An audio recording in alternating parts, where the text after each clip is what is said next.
మాజీ MLA Nallamilli రామకృష్ణారెడ్డిని TDP బుజ్జగిస్తోంది. అధిష్టానం ఆదేశాల మేరకు రామకృష్ణారెడ్డితో టీడీపీ నేతలు గోరెంట్ల బుచ్చయ్య చౌదరి, సుజయ్ కృష్ణ రంగారావు చర్చించారు. రామకృష్ణారెడ్డిని తీసుకురమ్మని చంద్రబాబు పంపించారని సుజయ్ కృష్ణ రంగారావు తెలిపారు. 2 రోజుల్లో వస్తారని ఆయన చెప్పారన్నారు. బీజేపీతో చర్చించి సీటు మార్చే దిశగా చంద్రబాబు ప్రయత్నాలు చేస్తున్నారని తెలిపారు.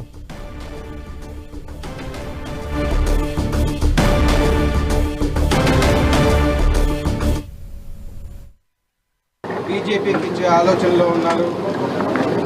దాని పరిణామాలే ఈరోజు బీజేపీకి సీట్ కేటాయించబడింది అని ఏవైతే మరి వైసీపీ వాళ్ళు ఇలాంటి అపోహలు సృష్టిస్తున్నారో లేకపోతే ఎవరు సృష్టిస్తున్నారో తెలియదు, కానీ దయచేసి ఇలాంటి అపోహలు నమ్మద్దు. అలాంటి ఉద్దేశం తెలుగుదేశం అధిష్టానానికి లేదు. పూర్తి స్థాయిలోని రామకృష్ణారెడ్డి గారిని గెలిపించుకోవాలనే ఆలోచనతోనే ఉన్నారు. అందుకనే మొదటి లిస్టులోనే రామకృష్ణారెడ్డి గారి పేరు ప్రకటించడం మీరందరూ కూడా గమనించాలి. ముందు చేస్తున్నాను.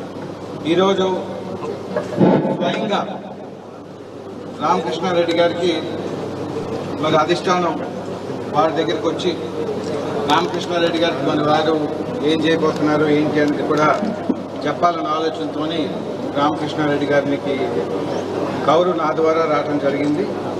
అధిష్టానానికి వారిని కలవమని కూడా వెంటనే చెప్పడం జరిగింది.